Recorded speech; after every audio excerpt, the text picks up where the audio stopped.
Welcome to the 15th edition of the Jaipur Literature Festival, protected by Dettol Banega Swasth India at Jan Machalski Foundation, Baithak. The festival brochure and flyer with details of the full program are available for purchase at the information desk.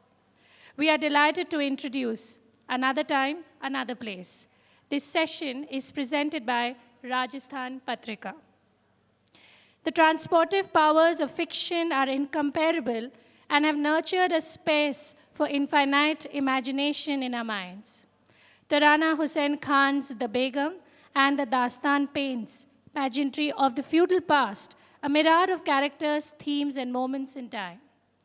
Vandana Singh Lal's novel about twin sisters disillusioned by the structures of modernity, titled So All Is Peace, offers a specific social commentary via the medium of endless suppositions. Khan and Lal both experiment with genre, style, established notions, and varying perspectives in their work. In conversation with literary agent, writer, publishing commentator Kanishka Gupta, they discuss writing, fiction, and the journey across possibilities. Let's welcome our speakers. Hello. It gives me great pleasure to be in conversation with two first-time writers. Their books, on the surface at least, seem very different. Vandana's novel is set in the Delhi of 2000s, while Tarana's novel is set in the fictional feudal town of Jaipur in 1897. But a closer reading of the two works throws up a lot of similarities, at least in the larger ideas that the books, the novels are grappling with, that of female agency, that of the idea of confinement, both physical and mental, keeping up appearances. Before I move to the questions, I'm going to briefly talk about the books and introduce the two authors. Vandana Singh Lal is an environmentalist who has worked in the forests of Madhya Pradesh documenting forest protection practices, dabbled in filmmaking in Mumbai, anchored news for a television channel, and assisted in writing and directing documentaries. She has worked as a policy advisor to the New Zealand government. And I'm talking briefly about the book. So All Is Peace. When 25-year-old twin sisters Laila and Tanya are found starving in their upmarket apartment, there is frenzy in the media. For how often does one find two striking middle-class women, one half dead, the other not speaking, living in a state of disrepair and chaos for no apparent reason? Why did they starve themselves? Theories about them are rampant, but disillusioned journalist Raman is loath to follow the story. That is, until Tanya begins to talk to him and the darker truth behind the sisters start to unravel. So All Is Peace is a richly atmospheric, deeply claustrophobic story of two women confronting the everyday realities of life in Delhi. It is at once a psychological drama and a social commentary on the world today. Welcome, Vandana. Tarana Husain Khan is a writer and a food historian based in Rampur. Her articles on Rampur cuisine, culture, and oral history have appeared in Eaton Magazine, Scroll, Wire, Daily O. She has contributed a short story to the anthologies Desi Delicacies and Dastar Khwan, Food Writings from South Asia and Diaspora. She founded the Rampur Book Club in 2016 to promote the reading of world literature in Rampur.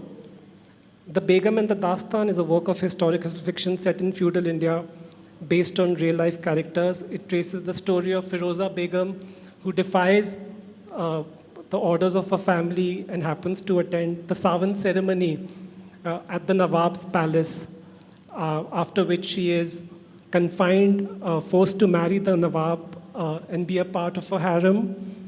It is a powerful story about history. It's a powerful novel about storytelling, history, and capturing the lost voices of women across time.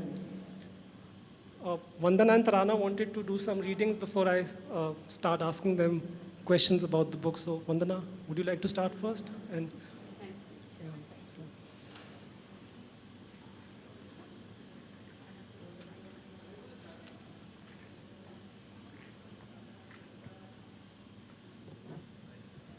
So I'll try juggling the mic and the book.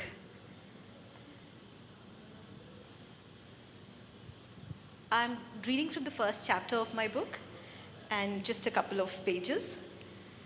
It's called The Multi-Hued Mummy. It is Diwali night. As the last of the sun's rays disappears on the western horizon, a bottle rocket lit by a young boy in a 6 by 5 feet concrete yard with its 4 mandatory potted plants, wilting plumeria, money plant, bougainvillea, and an undersized traveler's palm, falls short, swivels, and lands on the balcony of the apartment upstairs. It fortunately does not explode in fluorescent colors, unlike what the box it came in had claimed it would do. But the meager sparks, still colorful, spewing out of it its mangled remains, set the pile of debris gathered there, dust, dry leaves, pieces of flying paper, twigs, the undeterminate particulates of smoggy urban living on fire. The boy's mother sends him hurrying up to inform the residents of the house about the mishap. He rings the bell and knocks on the faded green door that is only partially visible in the glow of the row of tiny lotus-shaped bulbs strung by his father on the landing downstairs for much longer than he normally would have, because he does not want to return home and face his mother's wrath. He taps tunes on the doors. He draws very light, impermanent graffiti with his fingertips blackened by charcoal, sulfur, and saltpeter. And on an impulse, he picks up an empty mango wood packaging crate lying forgotten on one side of the landing, places it against the door, and climbing on it, peeks into the house through the small hole that functions as an old-fashioned peephole. For a few moments, he sees nothing in the dark. But just as he's about to jump off the crate, the room lights up by the glow of another firecracker, the long-burning, multicolored kind, that paints it pink and green and blue and yellow before turning it a deeper black than it had been before. And the boy stumbles back, nearly falling off the crate. In the room, he has seen 2 women, one tall and thin, moving or sitting close to the door, and another far behind her, lying so still and straight and dark and shriveled that she could be the Egyptian mummy from the encyclopedia that he pores over often. And despite being only 7 years old, the boy is sure that the woman is dead. That's my piece. The passage that I have chosen is actually not the first chapter, but it is a very crucial part of the book where Firoza Begum, as Kanish said in his very generous introduction, she goes to attend the Savni that was celebrated by the Nawab, that is, they celebrate Sawan or monsoon. And there she insults the Nawab, and later she realizes that the person she had insulted for his bad behavior is actually the Nawab, and she is really terrified. So I'll also juggle the mic and the book now. There are stories, whispers, and then there's the truth. My story can draw from any of these or from all of these. That evening, Firoza Begum and her family entered through the ladies' entrance to the Darbar Hall of the Benazir Palace.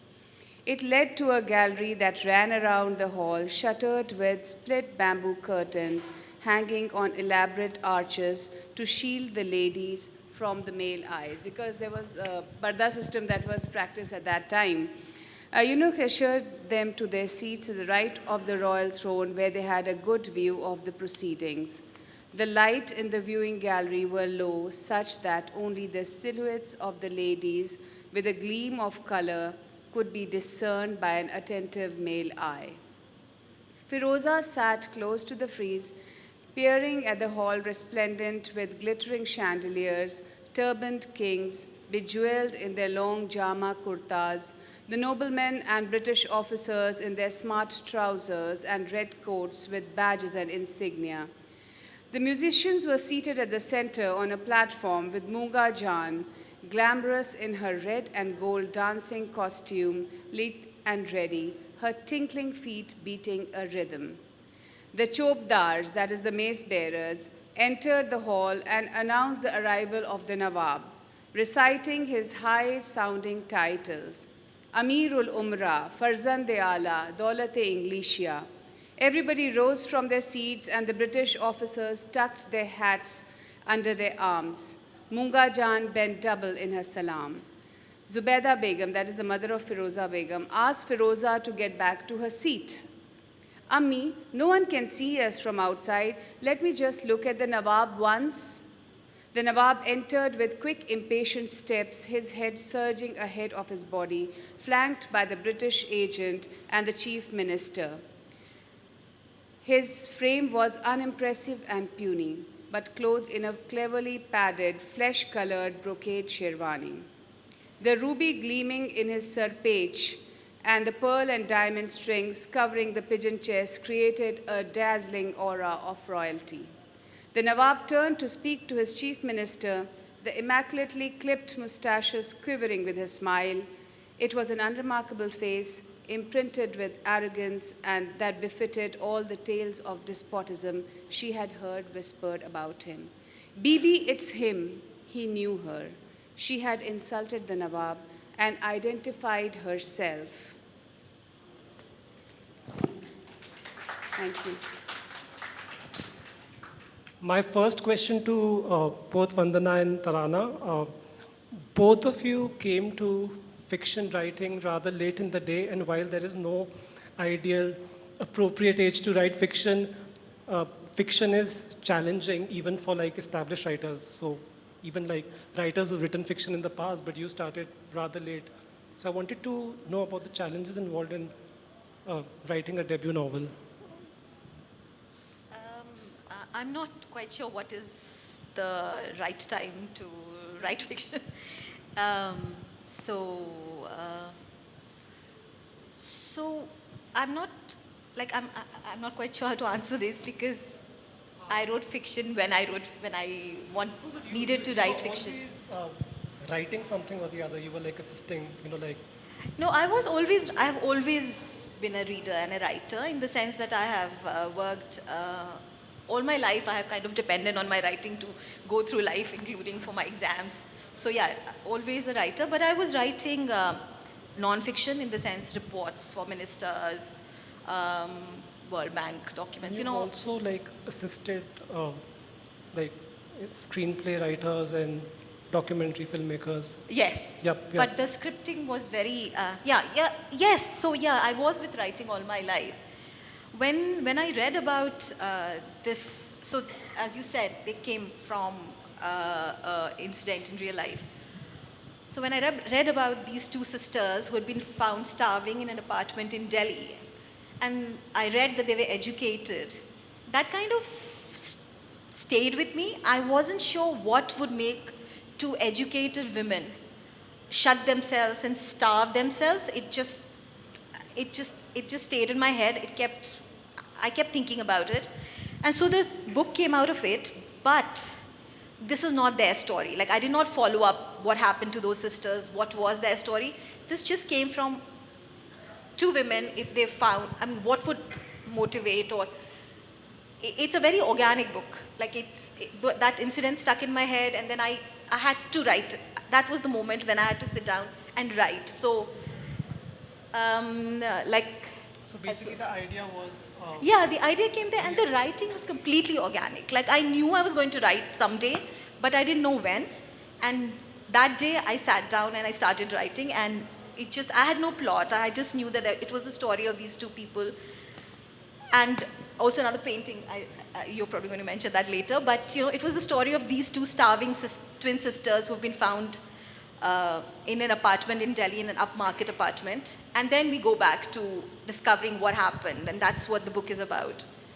My other question to you is, normally first-time writers are very anxious about things like not just plot, but even the query letter that they send out to agents. They have these informal, closed writing groups where they keep refining their query letters, which is like not more than 700 words.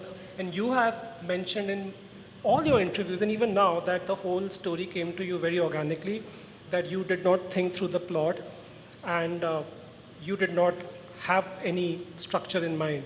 So can you talk about the whole writing process in using so many perspectives and tones in the novel? Yeah, so I did not send out any query letters or anything I'm just initially. talking about I know, the anxiety of Huh. first time So writing. I started writing because I needed to write. I wasn't sure if anybody was ever going to read it. Like it was just this space between me and my writing. I had not published anything before, not even a magazine article. So it was complete blind writing, completely organic, completely for me. Someday somebody would read it, is what I was. It was something that I had to do, so I did it. I started with this, and when I finished the book, like I actually physically used to shut myself in a room with blinds drawn. Only then I could write. Nobody would be at home, only then I could write. And the day I finished writing, I actually physically had to open the blinds, open windows, and just my characters were done. Like my book was over. That's how it began. That's how it became the story. Like I'm not a writer. I wasn't a writer It before I appears wrote that the this book. room where it was written was as dark and claustrophobic as the novel itself, but it's Yes. claustrophobic in a good way. Yes, creative way, yes. So that's how it began. And then once the book was done, is when I started thinking about getting it published, and then that whole. I went the other way around. I didn't have a plot. I kind of organically grew with the book and with the characters and kind of got led by them. Tarana, So, yeah, so the same you question. have written works of non-fiction before Yes. writing Begum and the Dastan. You've also published a young adult novel. It was Correct. published on the Juggernaut app. Yes, correct. Tell us about the journey of writing Begum and the Dastan. Okay, so I also came to writing very late, and the way I think about it is that, like you said, there is a time when you feel that, yes, I must write about this. And I feel the sensibility of filtering your experiences as you go on, because I was a teacher and a school administrator. There were so many experiences that were happening around me, and they kind of settled inside me, I guess. So there was a young adult in me, and so I wrote 2 young adult fiction.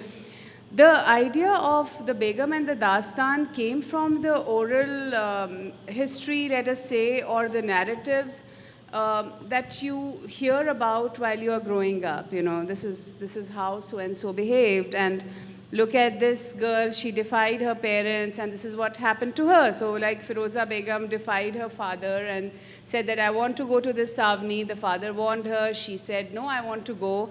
And what happened after that was that she was trapped in the harem of the Nawab, right? The family abandoned her, and the story, the way it is told to young people, or it is told, let us say, in the courtyards much before we got hooked on to social media for our narratives, that story just stayed with me for years and years, and there were lots of questions in my mind. Should the family have abandoned her?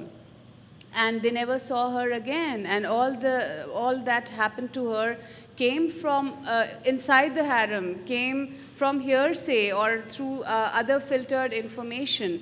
Now this was something that was extremely intriguing. I was doing some research on the culture of Rampur, and I was writing about culinary history of Rampur. And at the same time, this story was there very much in my mind, and there were so many questions that I would just come into my head, like how was the harem organized? How did the food, like everything has been slowly, you can say culturally, we have become impoverished in some ways. So many systems, subsystems, the ugliness as well as the beauty of that era has been totally erased. So just recreating them, all that, and recreating the events of this story just became a sort of a passion for me. So this story was not something that I wrote, like you did, like in a total passionate way, because it was a journey that I had to take. I had to answer questions. I had to go on a quest. I needed to find out so many things about Firoza Begum.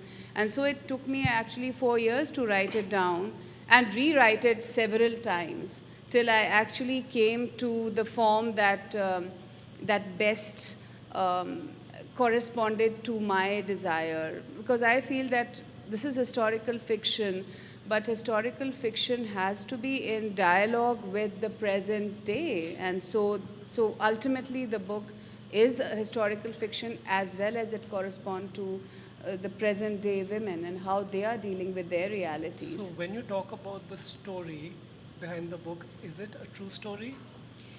It is inspired by real events and real characters, though I had to change the name. Yeah, just let's talk Yes. about that because full disclosure, I represent her novel. I'm an agent, so I sold her novel to the publisher, so I know things that a lot of people are not Yes. supposed to know, and Tarana was forced to make some difficult decisions Yes, yes. right before the book was sent to press. So, I mean, Yes, yes. So, let's so just it spill it was. out. It was. I think the toughest decision for the book was changing the names, creating a fictional place, because you see, no work or no success of any work is worth hurting the sensitivities of people. And since this was so close to me, I did not want to hurt anybody through this book. Secondly, the book was meandering between history and fiction, because when you write historical fiction, there are a lot of things that you need to put in. There are some characters that would fill in the gaps. There are events that would fill in the gaps. And you can't say this is 100% historical. And I did not want to have that thing on my conscience that I wrote something and it was wrong. So ultimately, the question of changing the name was made by me. and approved by me. Well, you said that the book is brought dead now, and you've What did done I say? a big. You said it's now brought dead. Acha, probably. Tarana, I don't know. Yeah. even you have employed different registers, different perspectives. The same story is being told through three voices. One of them is in the form of a reminiscence. One of them is fictionalized and told as a storytelling, Yes. Correct. Correct. in a storytelling format by the Dastan. So just Yes, tell yes. us about that experience. Yes, so initially I just wrote the core of the story of Firoza Begum, what happened to her and how she dealt with the life in the harem, how she got her revenge and how everything ended for her. But at the same time, there was something that needed to reach really down into the cultural aspect of it, and so I employed something that you would call as magic realism, that is a part of the Dastan tradition. And the Dastan tradition was something which was very much a part of the cultural scenario of a number of places in North India, like Awadh and Delhi and Rampur. They had Dastan goes till the 1960s, and this was completely ended. And well, we are trying to revive it. So this was again something that was very intriguing. So the Dastan Go in the book is actually narrating the tale of Firoza Begum to the people. He wants the people to know, but this is like a fantasy. He wants the people to know this is what is happening.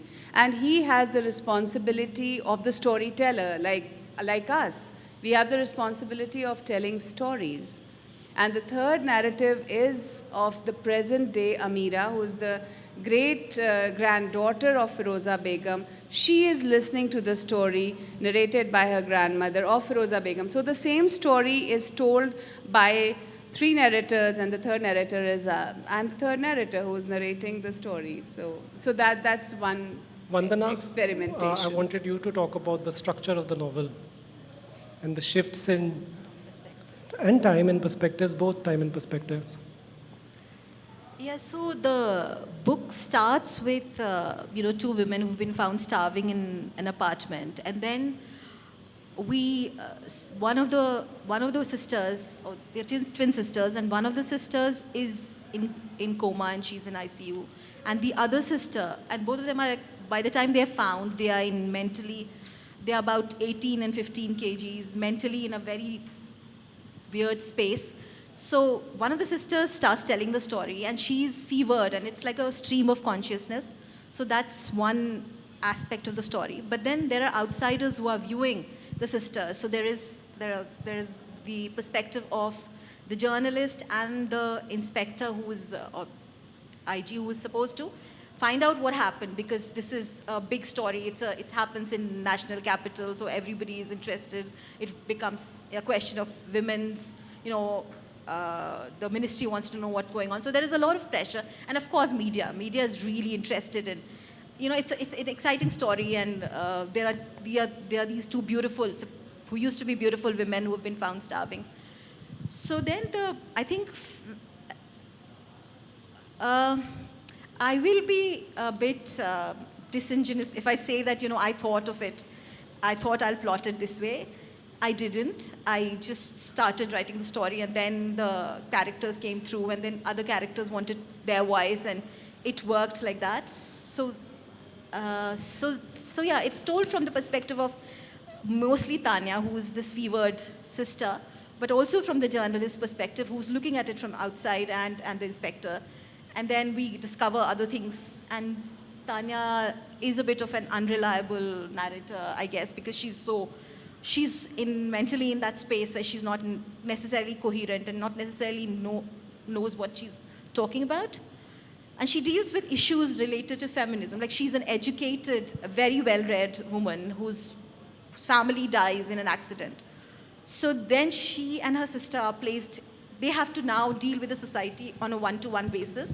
And the society is very different from how she had imagined it to be, from her reading, from the way she's been brought up. And that clash is what the book talks about how when we are reading, or when we are, as educated women, we expect the world to be in a certain way, and then we come face to face with the reality, which is the reality of streets of Delhi is very different from the reality of my head when I'm reading, or when I'm living a life which is very safe in my little safe space. And when that safe space, that wall is broken, then what is the kind of clash that happens, and how do you deal with that? And I think that's basically what the book is about. And the perspectives are from like societies and their own. I wanted to talk about some of the themes in both the novels. The idea of confinement in both the novels, whether it's the two sisters who have shut themselves out to the world, or whether it's Firoza Begum, who's confined to the harem in a new way of living. Eerily and ironically, it reflects the pandemic that, the whole world went through for many years.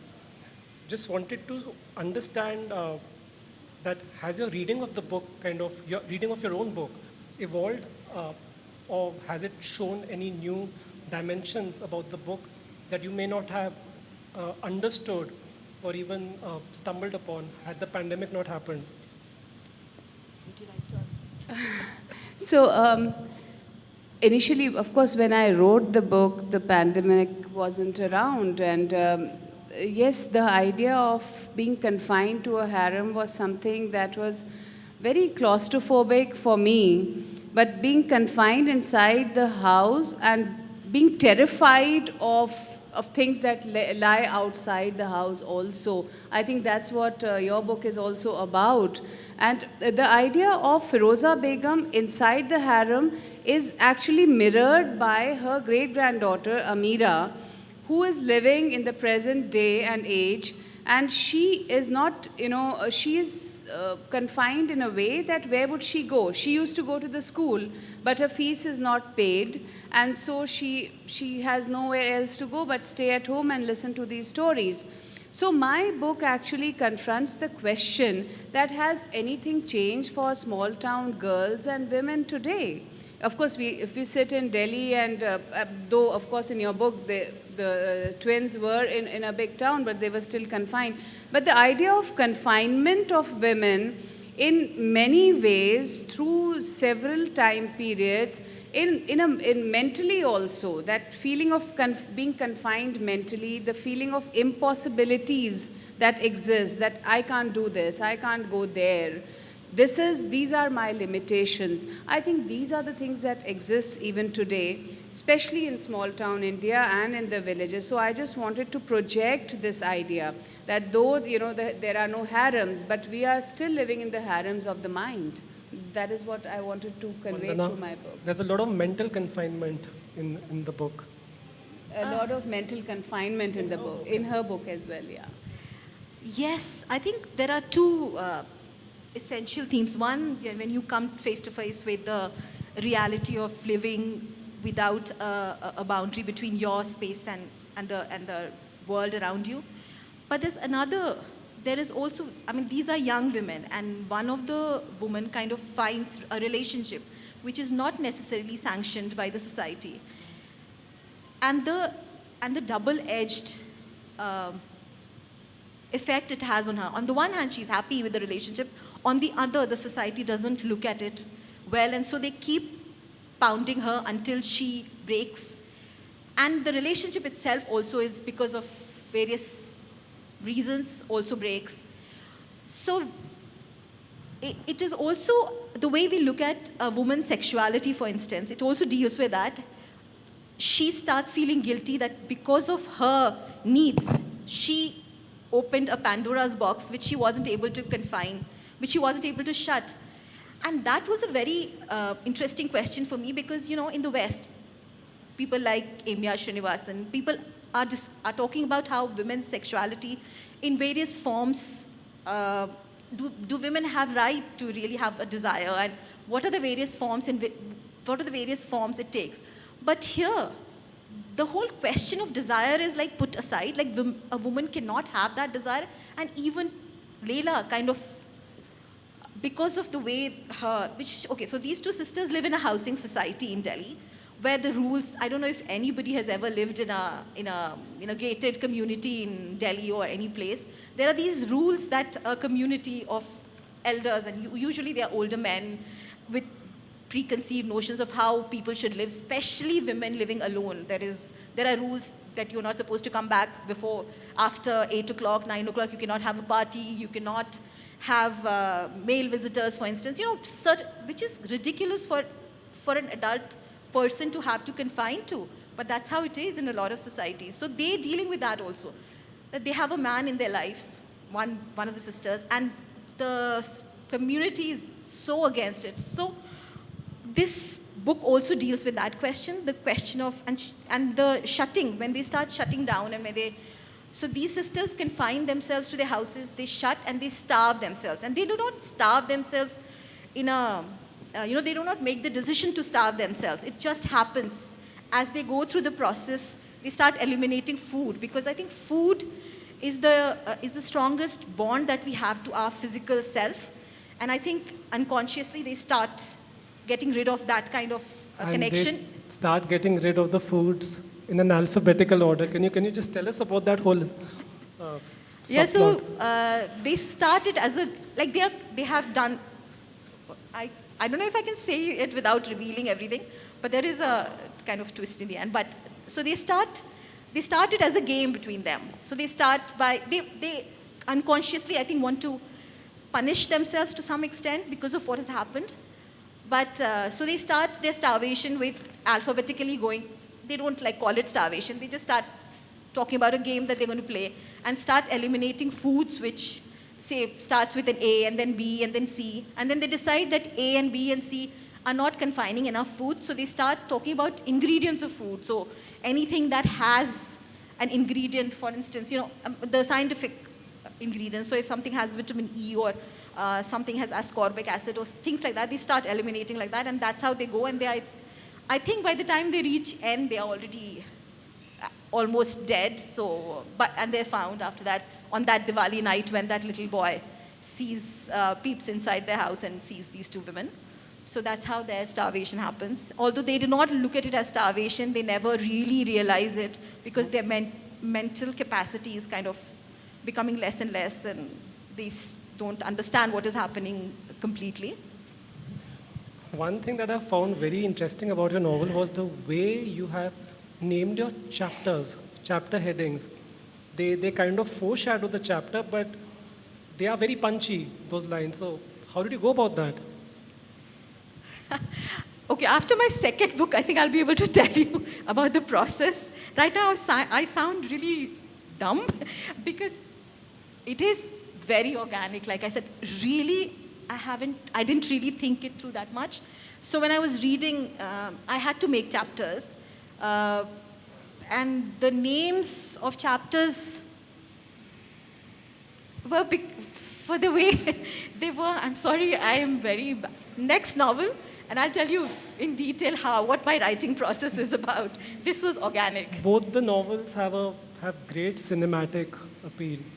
Right. you can see it being adapted into a film or a series. So, and a lot of writers, because of the kind of monies in publishing these days, they kind of come up with themes or they write books so that they get picked up by, like producers and OTT platforms. So, was that like something at the back of your mind while working on the books? No, not for me at all. I I think my book required a sort of a description of the smallest details because this was a world that I was creating, which was totally, which had totally vanished. So it acquired a cinematic quality uh, because of the descriptions. And secondly, because one thread of the book is fantasy. Again, that had a lot of drama and color to it. So it became kind of cinematic. But I don't think, well, you are my agent, you decide if it should be made into a movie or something. It should be. It should It be. should be okay. Let's look around Vandana? then. I don't know if they can make a movie out of it. I don't know because it's very character driven. So I know these days I think they're making very character driven series. So perhaps, but when I was writing it, no, I didn't really think about anything. I wasn't even sure it was going to be published. I was just writing because I needed to write. And when people actually like read the draft and said, "Oh, this is really good," and we want to send it to publishers, and like lots of publishers wanted to publish, that was surprising for me. So forget looking at OTT platforms or movies. I was just not even sure that it'll ever see the light of the You day. managed to find a UK agent and a very good deal with the publisher, so it ended well. We are running short of time, so wanted to ask audience questions.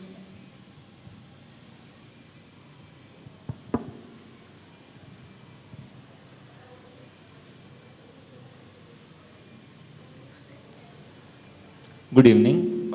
It has been an absolute delight listening to you guys. So, as both of your books are based upon a thought that struck you and that you eventually developed upon.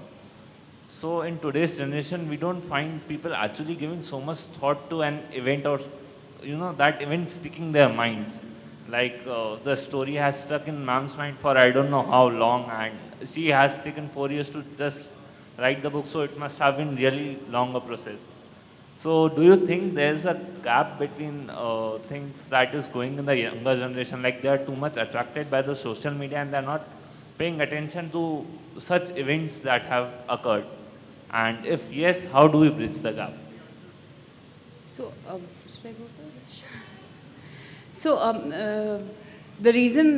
one of the reason why I came to writing very late was when you age, you kind of become more patient to really filter out things and think.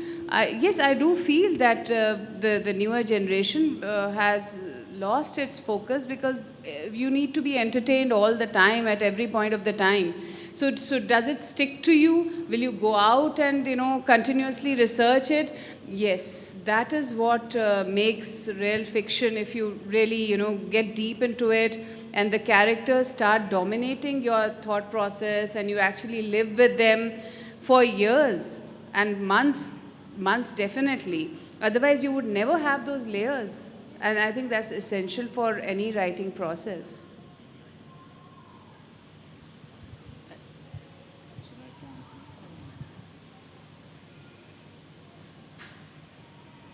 Hi.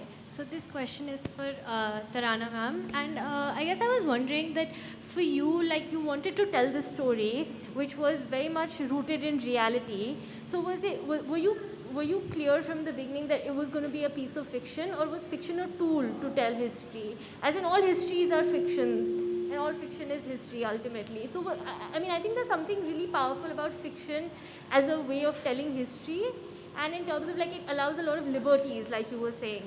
So was that a conscious choice, like to move away from like fact to this place of speculation, what could have been, and in general, like even with Dastan, with storytelling, there is this idea of retelling, right? You tell a story, then you tell it again, and then something keeps changing. So like you are in essence retelling a story, and there are of course many layers, but till like how did you kind of think about fiction as a tool for history telling? Right, that's a very interesting question. So you see, there was always a choice. When you are writing about something that actually happened or characters who were actually there, and you are basing that story on oral history and written history, you have a choice. You can write non-fiction or historical non-fiction, let us say, and base it on references, etc., which a number of writers are doing, and doing it really well. When I was writing about Firoza Begum, remember that women do not have so much of references in written history. Most of her story was based on oral history. I had very few written references of her. She seemed to have just disappeared off the pages of history. So then I had to fill in the gaps. And while I was filling in the gaps, I was moving from history to fiction. The same thing that Hilary Mantel does, you have to put in a little bit fiction, and that's what historical fiction is all about.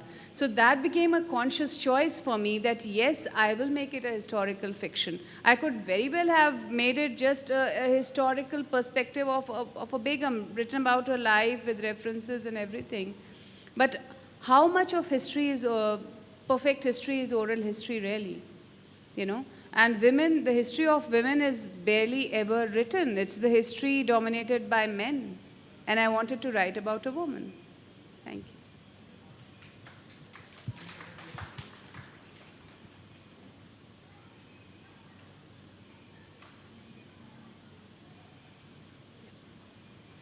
Hi, this is for Tarana ma'am. What was the biggest challenge you faced while, during the writing process, and what exactly was your process of research like? Okay, again, a very interesting question. The research process actually, let me just talk about the research process first. The research process began from the written histories, all the written histories of that era, right? The letters, the diaries, looking at them, and then came along with that oral history of people who had heard, because this is a generational telling of history, taking out the common points and deciding which is true and which is not, and which is just an exaggeration, right? So that whole research took a long time. Also, the actual physical structure of places. How was the harem physically structured? Who went in, who went out? How did food come in? How did the services go in and out? So a lot of stuff, and I had to go to the regional archives. I had to visit a number of places to truly understand that world. So that much is about the research. The other question is, the most challenging thing was the structure of the book, because there are 3 strands to the book. There is one strand that is of the present time. There is one that is historical fiction based on true story. And the third is the fantasy element. Putting the 3 elements together took a very long time. I had to write and rewrite for the 3 to meld together and not be jarring. And they had to flow into each other also and correspond to each other also. I think that was the most challenging aspect. Thank you.